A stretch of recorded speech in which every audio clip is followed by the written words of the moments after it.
Hey guys, welcome back to my channel. It's been a while, to say the least. It's been months to be more accurate. But, oh well, I'm here now. We're not going to look in the past.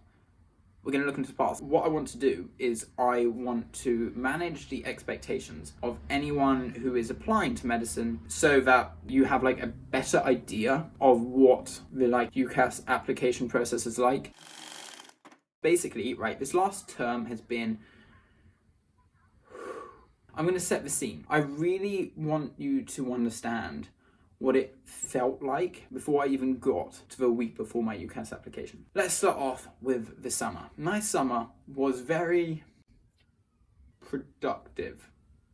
I think that's the best word for it. I had an 8-week summer, of which I spent 7 weeks studying for 7 hours each day, excluding Sundays, whereas other people were having fun on holiday. So I had 2 weeks of revision, then I had a week off, and then I had 4 weeks of revision before I had my UCAT exam. Then I had 1 week of revision before school started, and then I had mocks after a few days of school. None of that was particularly fun. I've already gone over my summer, so I'm not really going to go into too much detail of what it was like. So 5 weeks in, I got really, really burnt out. And when I say really burnt out, I mean really burnt out, dead burnt out.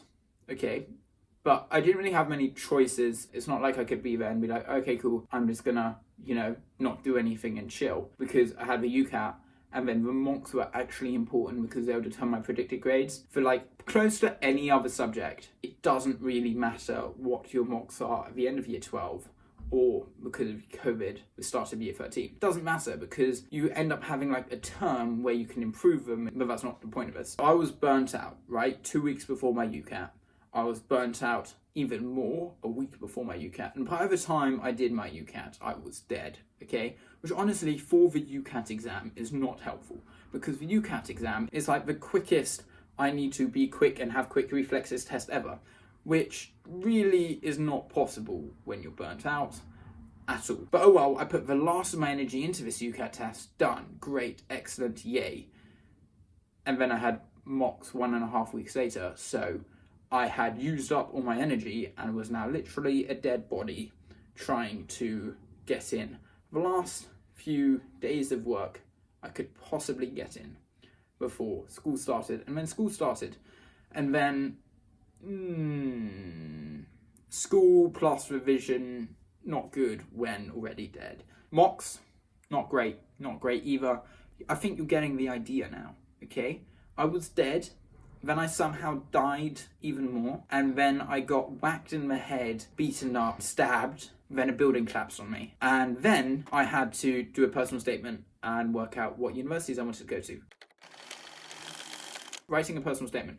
My personal statement, to be fair, I did go to school for 6 hours before we broke up for the summer so that I could work on my personal statement. But the issue was I scrapped all of that when I got into the summer. And then I scrapped my new draft when I got into September, and then midway through September, and then I scrapped it again when I got into October. So I scrapped it a lot, which meant I suddenly just had 5 days to write a new personal statement. Okay, not the best idea, but oh well, here we are. The only advantage I had with writing a personal statement 5 days before the UCAS was that I'd already done multiple drafts, which I'd all scrapped. So I mainly just got things from the drafts that I had, tied them together, and got my new personal statement. However, it was too long. It was 500 characters too many, so I gave it to my teacher. She cut everything out that wasn't necessary. However, by removing stuff that wasn't necessary, the soul of the piece was extracted and thrown away, which meant it was actually very crappy. It was very informative, but it was so dull to read that everything that could have potentially seemed like passion was removed.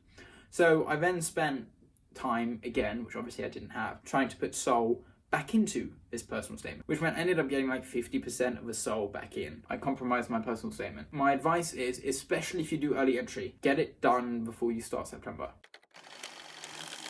University choices. I had 3 choices that I was very strong and passionate about: King's, Bristol, and Imperial.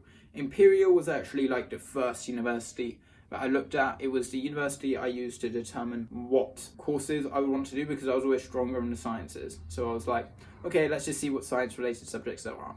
And then I loved medicine, and here we are. Those were 3 core choices, and I really enjoyed them, right? And I thought I would be happy at any of these 3 choices. So what would be my 4th choice? The issue was, okay, but I had this plan in place. Spend time, I would usually be looking at universities, revising, get the grades I need, and then work out what university I wanted to go to. So that's what I did. I spent the summer studying for my UCAT and got a UCAT score, and then tried to use that to determine where I wanted to go. I then got my UCAT score and was completely dead. So I didn't really have the energy or motivation to suddenly start doing hours upon hours of research into where I wanted to go, which meant that I suddenly just had 2 choices, Exeter or Oxford, because these were the 2 choices that I had at some point looked into. Do I regret it? Yes. I know now that Plymouth, it's a very good med school. Didn't know that before. I didn't know about Dundee, but I wasn't really in the mood to go to Scotland.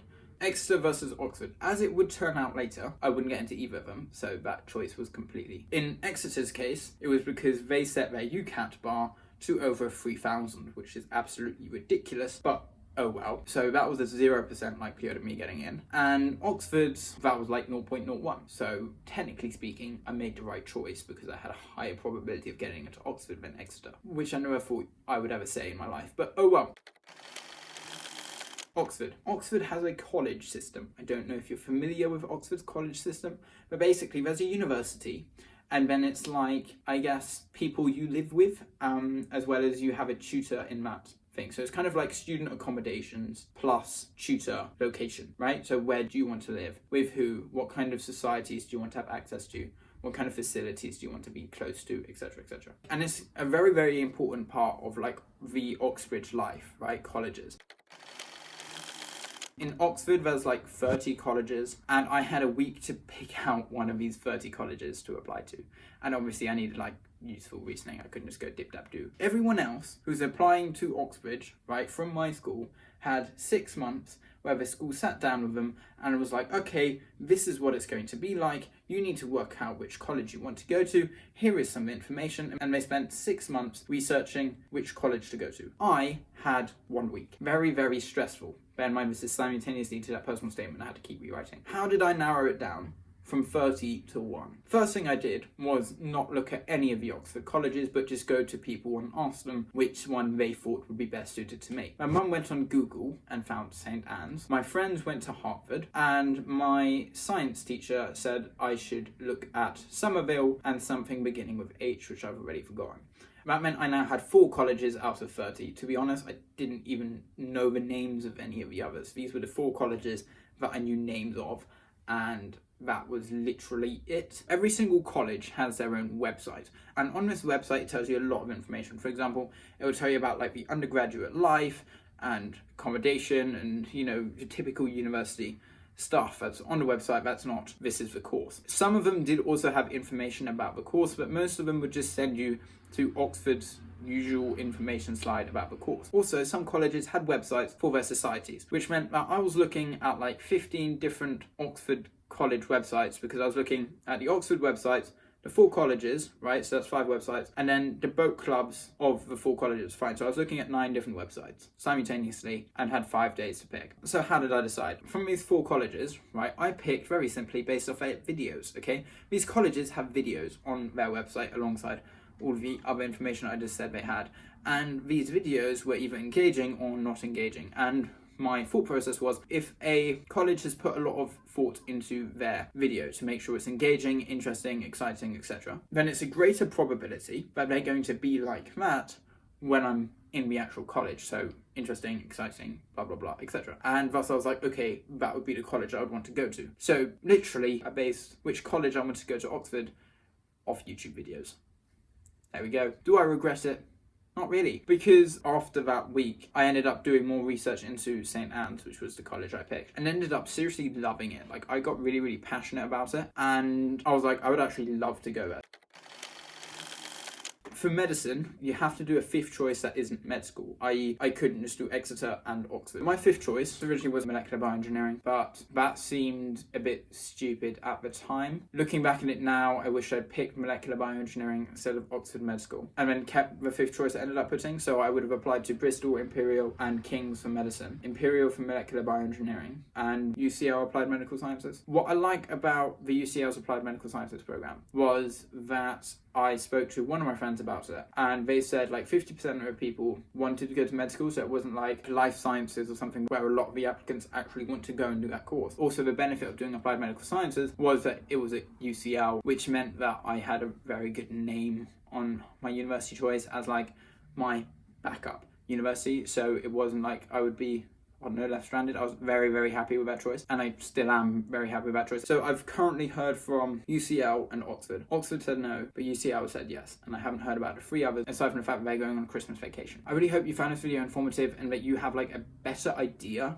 of what the like UCAS application process is like. Honestly, those few weeks, the last 2 weeks of the summer holidays and then the first few weeks of school are the worst. So if you can do anything at all to try and disperse it, then you'll be way better off. So for example, moving the UCAT earlier, so like midway through the summer instead of doing it at the end of the summer holiday. Normally you would have your mocks at the end of the school year. So, keep them there, don't move them to September. And if you can really have that nice split, you'll find it easier. But I know I had to do a lot within a few weeks, and then I didn't get the chance to recover until now. So yeah. Anyway, next week I'm going to talk about the BMAT, the weeks leading up to it, the BMAT itself, and a few weeks after, because honestly the BMAT was